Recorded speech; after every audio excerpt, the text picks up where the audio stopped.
I don't remember where they got that from. I didn't even know they put it there. Interesting.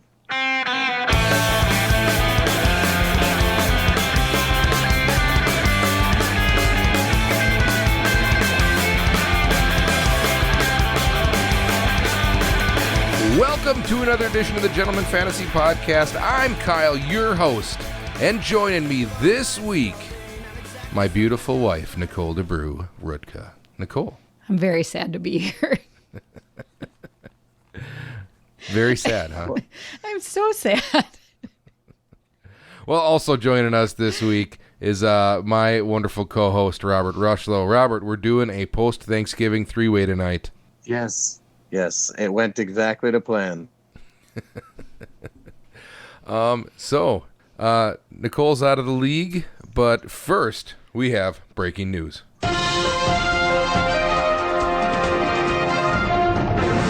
Robert, did you hear Tyreek Hill birthed his seventh child this last weekend? Seventh one.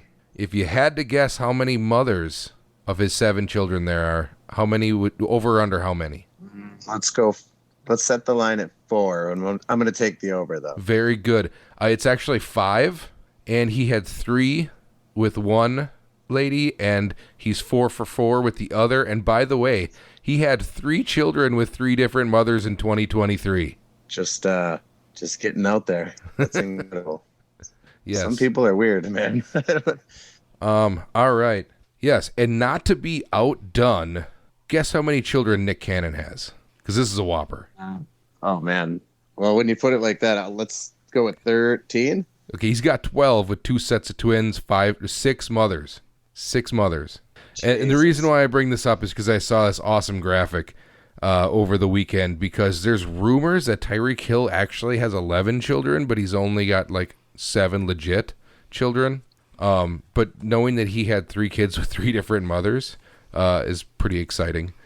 Yeah, Is it? they almost have to like figure out where each other lives so they don't accidentally just weird, crossbreed right? the whole system. You know, and then the crazy thing, as part of this thing comparing the two people, Nick Cannon had like 3 or 4 kids in 1 year with different women, and it was like 2020 or 2021, and his statement on that was it was COVID, they were all on lockdown, and he wanted to make sure that everyone felt comfortable on lockdown.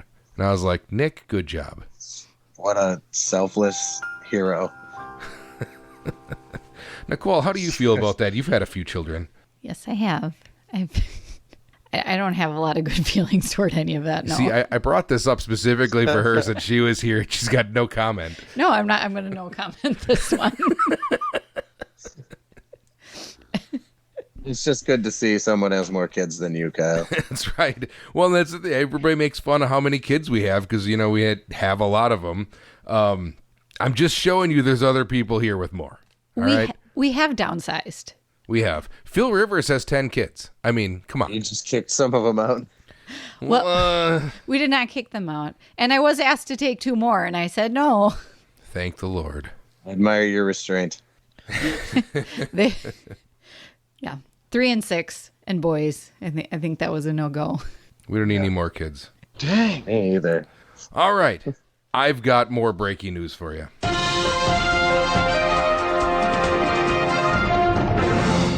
Rob, we are going to ONEIDA this Sunday. And what are we planning to do at ONEIDA? Hopefully make a bunch of money.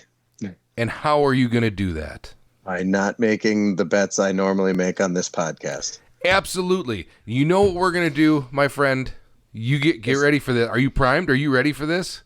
We have a plan. Here's our money-making plan. ONEIDA recently announced that they have brought BACARAT to the casino. No! Oh, my God. No! Get out of here. I'm 100% truth. Ryan Rumlow is at ONEIDA right now trying out the BACARAT table. Literally becoming a millionaire as we speak. Bring your money. We are going to pay for some Christmas presents, my friend. Oh, my God. All How right, much do I need to start? I forgot how this works. We need $400 minimum. I don't know what the minimum bet is at ONEIDA, but if it's $15, you need $400 to start. And then it's just free money after that, baby. Oh my God. I don't know. It got pretty dicey there a couple times. I was like, I might be an exception to the rule here. Casey was the only one who's the exception to that rule, and his goofy ass decided to bet player every time. It's literally the only way you could lose that. I see. Follow the system. You paid for your Packer tickets last spring with that money. Yeah, it was nice. It was good system. I had my doubts, and then I saw it how it works. Don't want to let too many people in on this secret. All 20 of our listeners might ruin it for us. Although 4 of them probably already knows. So, Nicole, how do you feel about that? We're pulling probably $5,000 to $7,000 out of our investments before Sunday, and we're just gonna go wild. Gamblers Anonymous, here we come. I'm putting you in the program. As much as I like the BACARAT thing, I actually do want to watch the football games and hang out and make bets and stuff. I know if I end up at the table, we're locked in there. We're literally locked in there for 5 hours. I mean, maybe we could watch they do have a rule about no cell phones at the table, so it might be harder to watch the games that way, but, we'll make it happen. Why don't we do the sportsbook thing for the noon games, and then after we leave, you could stay at the BACARAT table for the remainder of the night. We'll see if Nicole asks me to come home at some point, or if she's just not going to allow me to come back at all. Oh, come on. Well, it depends if you have money or not. There's always money in the BACARAT I'm not table. that shallow. Come on. Always money in the banana stand. I should change that to the BACARAT table. Oh, I like banana stand. That's great. Our kids like it too now. They do. All right. Well, so we're going to ONEIDA on Sunday. And we'll talk about the bets later. We may or may not make bets tonight due to the factors of the ONEIDA thing. But anyways, should we move on? I'm super hungover. I'm ready. All right, let's do this. Playoffs? Don't talk about it. Playoffs? You kidding me? Playoffs? All right, playoffs are 1 week away in the Ordinary Gentleman Fantasy League. Here is your playoff picture. I'm just going to make it really, really fast here because this is the most boring playoff run in the history of this league. Depri won the Fonzie. He's 10-3. Rathgaber won the Richie. He's 8-5. I won the Chachi. I'm 8-5. Steve and Crawl are both 8-5 as the 2 wild cards coming out of the Fonzie division. Jason is the 6th seed right now in on points. Jimmy is 14.1 points behind, and Andrew is 16.4 points behind. So if either of those teams outscore Jason by either of those amounts, they could leapfrog Jason. The bye for the division champs game, Depri is locked in.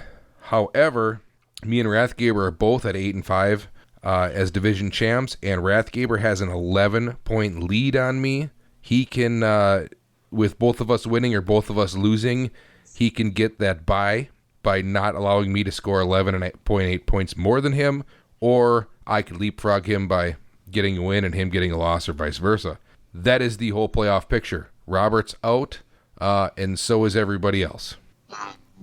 I was going to say, who do you guys play? Is there juicy matchups here? I play Andrew, and Rathgaber plays Crawl. Okay. It's to be seen yet. Crawl's automatically in. I don't know if he's resting his players. You got to keep the quarterbacks healthy for the playoffs. I don't know what he's planning here.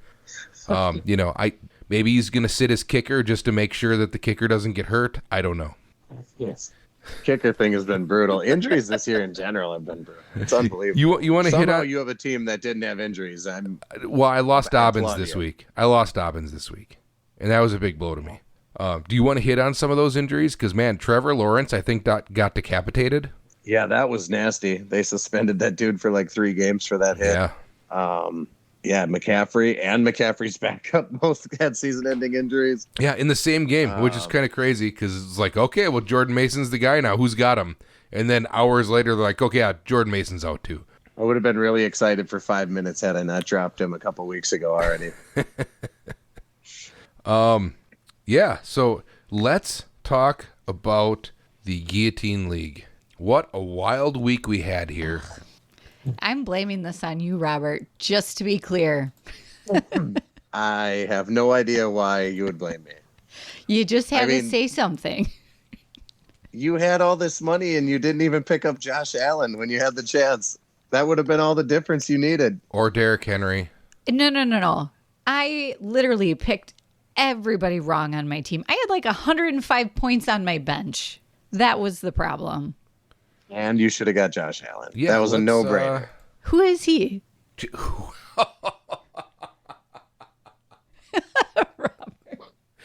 And we've lost Gorgeous George.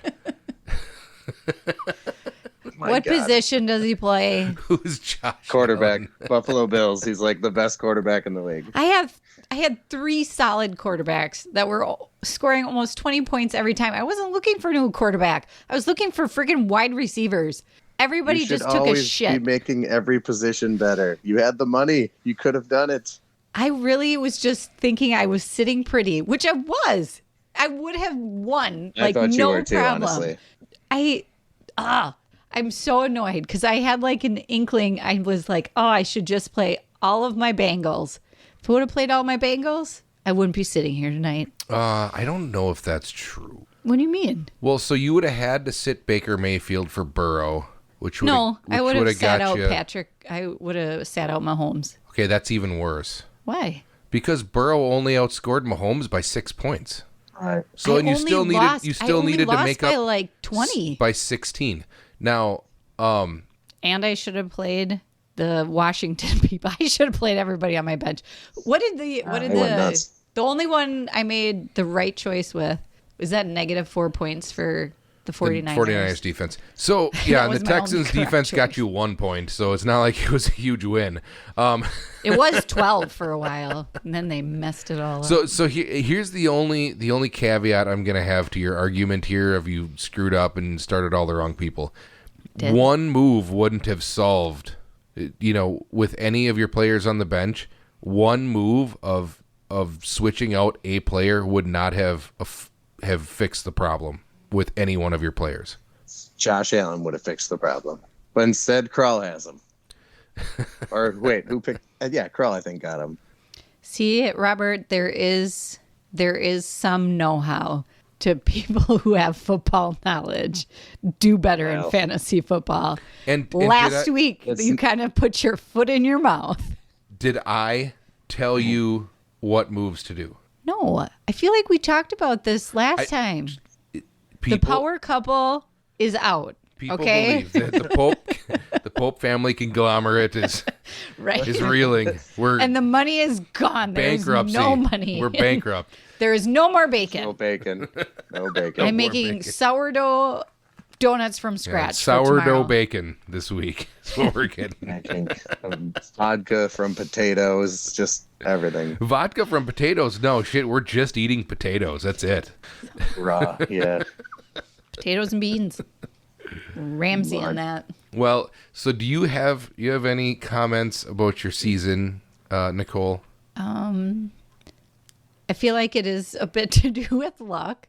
Well, we're going to get into luck here in just a minute with Jason and Jobie, but continue. I feel like this is karma. I should have just made a trade with Jason. Gave him a kicker. It would have gave him more long. Maybe he'd make it one more week. I mean, clearly he didn't need the kicker. He still beat me. But maybe karma in general would have just looked more on my side. But I don't even question fantasy football anymore. It's such a crapshoot. It's just, there's no rhyme or reason to it. I thought you were going to win it all, honestly. With the money you had left and the team you had, it was the same thing we said about Rick, though. Yeah, like we thought it was going to be those two at the end, and just crazy to see. And now there's $1 remaining in everyone's free agent budget, and it's Jobie's. Can't wait to see where that ends up. I can't wait to overanalyze this and just mess up Jobie's mind. But what's nice is we already know who's losing this week, so that part is done. So absolutely, Krull. Wouldn't that be something? No, it's me. I am the fourth place guy. This is my week to lose. I'm not even gonna. It's all setting up perfect too, because my kicker's on bye. Swift and Evans are relatively injured, and I have no choice but to start them. McCaffrey's gone. Like, this is it. And Derrick Henry's on bye. And he's on bye. So it all shapes up perfect. This is beautiful. I did not catch all of that prior to this. I thought you said Jobie had like 4 people on by next week too. Jobie's team looks disgusting. I mean, do we want to go? Let's get into it. So Jobie has Jaden Daniels on bye. He's also got Bo Nix on bye. He's got a third quarterback, Matt Stafford, who's the 18th overall quarterback, averaging 14.4 points a week. He's also got Jonathan Taylor, Deontay Johnson, so Jobie's got some guys on his. He's been drawing dead for a while here, kind of like Jason. He's been low on dollars, but he's got Jonathan Taylor who's on bye, Deontay Johnson who's suspended on bye, Cortland Sutton on bye. His only 2 players on his bench that are available this week are Tyler Algier and Wan'Dale Robinson, who both don't even start on their own team. Nice. So, but I'm still going to lose this week. Mark my words. This is just how it has to be. Okay, but I mean, let's dissect this Jobie situation here, okay? He's got $1 left. He can pick up one person. Logic is going to tell you with his quarterback situation, with only having Matt Stafford this week, he's going to pick up Joe Burrow, right? I mean, we could have just texted him and asked. No. There's no reason to hide it. The whole point of this is to confuse him and make him change his mind before we get there, okay? So yeah, I would think Joe Burrow would be the pick. Is the logical guy, right? Yeah. But who do you drop then? Because Jaden Daniels is the number 5 overall quarterback at 291. Bo Nix is number 7 at 260. Matthew Stafford is his other available quarterback at 172 points. So Matthew Stafford has 100 plus less points and is averaging 7 points a game less than either of those 2 guys. So, right. But he's starting, so he needs to keep him. Right, he has to, because if he picks up Burrow, he can't get rid of Stafford because he can only have 3 quarterbacks on his team, and his only 2 available bench players are 2 guys who aren't starters on their own team. So to continue this week, he needs to keep Stafford because that's the only logical player he could start in his offensive position, right? Okay? Or does he keep Stafford, cross his fingers he can beat Jason this week, and pick up a guy like Jahmyr Gibbs, who's the 3rd overall running back, a guy he can play every week going forward, and he's averaging 20.6 points per game, 247 points. Except for last week. That would be a much better play than the ETN he's got in his flex right Correct. now. For sure. So do you stick with Stafford as your quarterback, get Gibbs, and cross your fingers that you can beat Jason so that way you have more momentum for the last couple weeks? Or do you end up with a situation where you've got Joe Burrow and Jaden Daniels, or Joe Burrow and Bo Nix, or whoever? Well, actually, no. He would have to get rid of Nix or Daniels and keep Stafford. Either way, at the end of the day, you can only start 2 of the 3 guys. Right.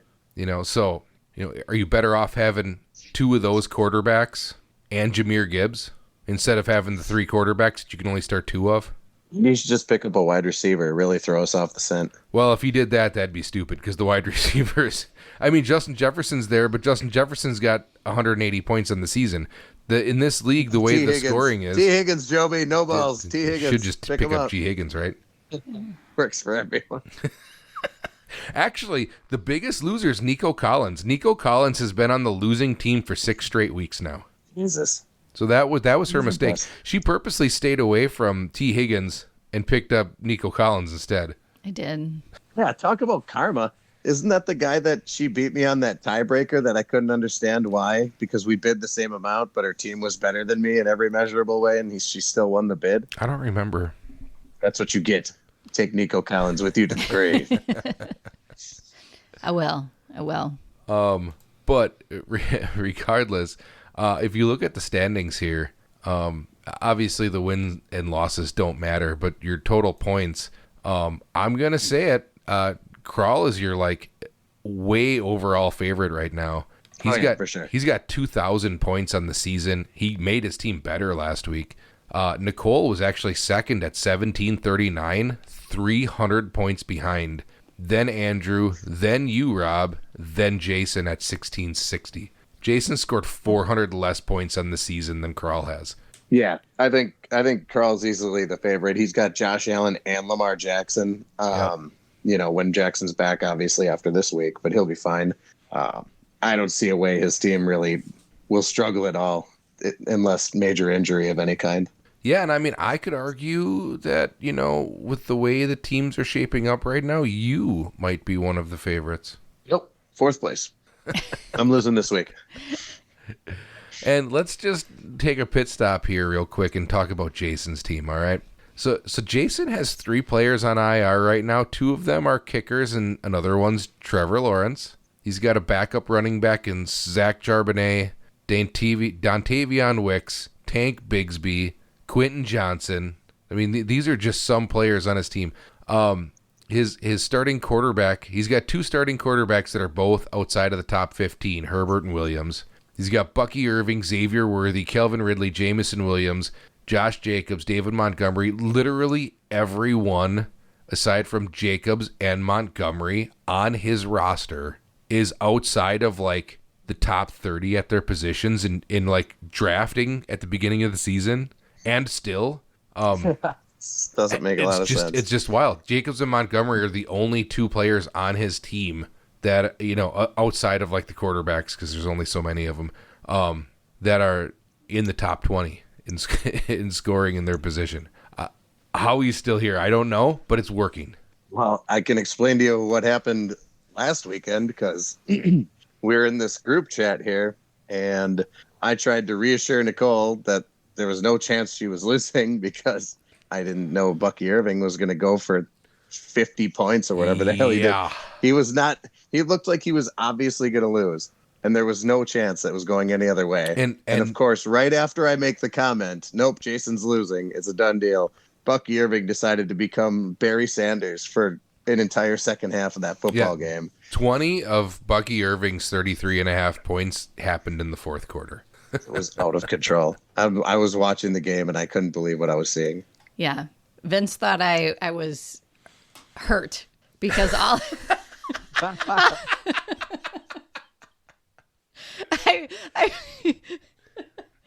finally looked at my phone, and I screamed.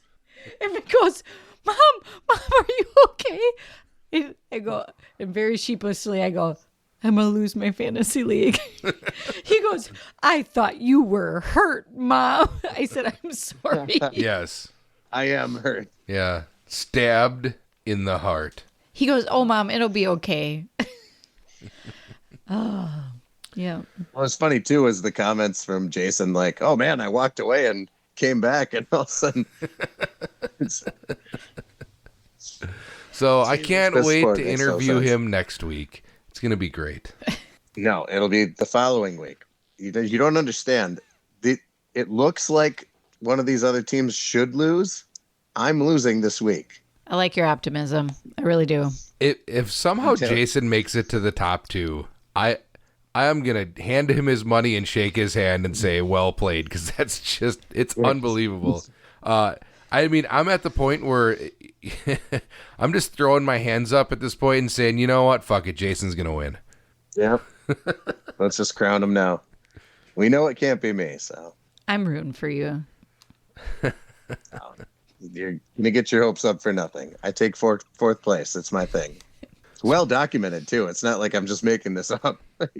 It's a thing. Speaking of 4th place, Robert sent me last night a message saying that he was at the Appleton Downtown Awards ceremony for the boutique. Did you guys take 4th place in best boutiques on College Avenue? Probably. We were nominated for 2 awards and didn't win either of them. Where the voting actually shook out, I'm not sure. It was a list of 8 in each of the categories and stuff like that, but it's very likely I did take 4th place. And how is that? Now, it was Robert's birthday last night, or all day yesterday. Rob, how was your birthday celebration? Well, we went pretty hard. I am feeling like crap right now. I didn't make great choices considering it was a weekday. But, perfect. So you were drinking Malort then, is what you're saying? I didn't get that carried away. Didn't get into the Malort. Nobody should get that dark. But no, it was fun. We went out to a few bars after the awards and with a couple of friends from the award ceremony that came out with us. And yeah, just I think I got home somewhere around 12:30 and woke up feeling like death. Fortunately, I didn't have to do much today except attend a teleconference, so I was able to do that. So just give me a minute. I was laying down in my bed with my computer up, just like dead on my pillow, watching the teleconference. I unmuted it for like a second to give my 5-minute spiel on my section, turned it back off, and literally fell asleep halfway through the conference. Well, that's beautiful. Well, I think this is going to be a short one today. Oh, by the way, let's talk about our ONEIDA bets. I personally am not going to give you a bet this week. We will just follow up on whatever bet I make on Sunday, and next week we'll just give the results. We both lost last week. We blew the 3-way just to shreds. Well, mine would have been fine if I would just stop picking against the Packers intentionally so they win. But that'd be 2 weeks in a row if I just didn't do that. Yeah, but, I missed the over on. I had them all except for the Packers-Dolphins game, right? Did I miss that by a point? One of the games I missed by a point. One of the games was 47. No, it was the Lions. It was the Lions-Bears, I think. No, the Lions. If the Bears would have kicked the field goal, it would have went over. That's what it was, because it was at 46 or no. Oh, that's right. That's why you're so disgruntled at Thanksgiving. Yeah. So it was 43. That's what it was. Okay. Yes. So it was 43. Had they kicked the field goal, it would have been 46, and as long as someone scored in overtime, it would have been at least 49. That's what it was. So that's what screwed me. Yeah. And then it goes. So everybody else at Thanksgiving. What? I just sat in my chair and drank my drink and ate my turkey. Was it shredded with gravy or was it shredded with gravy? Nice It was disappointing. Fair enough. I'm gonna smoke you a giant know my turkey stance. You and know my bring it stance to your on that, thing right? next year. I do know your stance on turkey. I don't want it in gravy. Can I just get a slice of turkey? So I'm gonna give that memo to my mom. And don't give that memo to your mom. It's a bad idea. And then maybe she'll make you a turkey leg. I just prefer like a shaved, like a chunk of turkey that I could just eat and just like put my gravy on it. I don't want a conglomeration of crazy different turkey chunks. I mean, did you see how everybody was fighting over the heart and the gizzard? And yeah, that wasn't me. I know. Family tradition. Get on board. Rob, how did your cheesy hash browns go? Ooh. Oh, they were dominant. It turned out great. The prime rib turned out good. Everything was delicious. Beautiful. Prime rib for Thanksgiving, huh? Yeah, I did it up in the oven. So it was fantastic. Nice. How did your hunting excursion go? Not great. I sat for, 6 days total, and I saw the same little doe eating in front of me for hours, multiple days. Couldn't bring myself to shoot it because it was a little yearling, and I was like, nope, too small. But yeah, nothing. Didn't see a single thing besides that. Well, I have a story for you. Did we discuss Vince's hunting? Did you get a deer with your Astro No. van? Did we discuss Vince's hunting excursion last week? I don't recall we did. I don't know. Well, here's a story for you. I get home from work the other day, and Vince is sitting at the table, and I walk in, and I put my hand on his shoulder. I said, "Hey, buddy, how'd hunting go?" And he just looked at me, and his eyes welled up, and he started crying. And I looked at Nicole, and I was like, "Well, what the fuck did I do?" And she goes, "He had a rough time." I said, "All right, well, Vince, what happened?" He goes, "I had a shot at a doe, and I missed it." I said, "Okay, well, what happened?"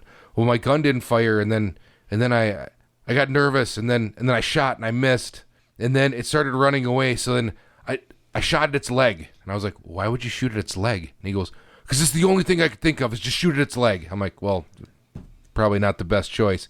He goes, "Yeah, I was really upset. So then I fell out of my deer stand." And I was like, "Oh, man." And apparently Nicole's dad was hunting with Vince, and Vince fell out of his deer stand, and Nicole's dad was just a little ways away and on another stand, and he walked over by Vince, and there was Vince just laying on the ground in a pile of leaves. And he's like, Vince, what happened? He's like, I missed. And then that was Vince's tragic. Well, his gun is broken also. The gun he fired and the gun did not go off. And now Papa is taking it to get fixed. Yes, the firing pin needs to get readjusted. It was a big deal. He goes, it was right in front of me. Nothing will make a hunter's heart sink faster than lining up a perfect shot and just hearing click. Yep. Like, that is not great. So Vince had a rough hunting week. It sounds like Charlotte is crying here. Nicole, do you have any parting words for your exit in the Guillotine League? Looking forward to next year. She's back, guys. She's going to be back. I'm going to be back. Maybe I'll do a little more research, step on a few more necks. There you go. Admirable effort. It was good. I'm glad to see you go just because of the waiver thing. I thought you were going to be legitimately unstoppable. Every week you were just going to get anybody you wanted. That's what I was looking freaking forward to. I was like, once I thought I was going to win, I was like, I can drop anybody I want. I can just pick them back up. Oh. Yep. And I digress. That's how she likes her children. She just drops whoever she wants and picks other ones up. Yeah, that is the joy of foster. With two of them. I said no. You just say no. Kyle, that's Kyle's famous words. Just say no. That's right. Right now we are just focusing on 5. But speaking of that, one of the 5 need me. So peace out, everybody. All right. That was Nicole. Thank you for joining us, Nicole. And she just broke something.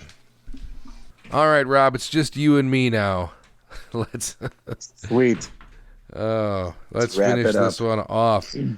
So there you have it. We're going to ONEIDA this weekend. We'll probably be there at the crack of like 10 o'clock, maybe. Yeah, I got to figure out with my whole crew I'm bringing when I can get everyone in one place to get over there. You have a whole crew. Who's this whole crew? Yeah. Well, Rick and Jimmy and maybe Benny. We'll see. But Rick and Jimmy at the least are locked in. You'll love him. All right. Well, he's way cooler than me. We got a couple locked in. Have you talked to Depri? Is he alive? Do we need to stop at his house? I'm gonna double check with Depri in the next couple of days and just keep poking at him. I feel like I can get him to at least make an appearance. I feel like we need to get him to the BACARAT table because, well, maybe we shouldn't. My God. We might never see him again. Yeah, that would be a bad idea. Well, we'll see what happens. But I'm telling you, I am bringing money. I am sitting down at that BACARAT table, and I am paying for some Christmas presents. That's my plan. After the games, though, you can't just bail on. We'll see what happens. We'll see what happens. Oh my God, I hate you. Well, we'll see how Ryan did tonight. Ryan is there right now. I am dead serious. He sent me a message. He said, "I'm going to ONEIDA. I'm playing BACARAT. They have it. They have it on the tables now." Oh my God. This is fantastic. This is wonderful news. Why do I feel like for some reason it's going to go horribly wrong? No. This is just going to be, it's going to be a monthly. I'm going to go there once a month and just get my spending cash for the month, put in 4 or 5 hours of work, Make a couple of bets. You can do that too, yeah. So, we'll see what happens. Nicole might be mortified by it, but, whatever. What's the worst that could happen? Right. I mean... Looks like I picked the wrong week to quit amphetamines. And with that thought in mind... Good night, God bless you, and don't forget to wear a rubber.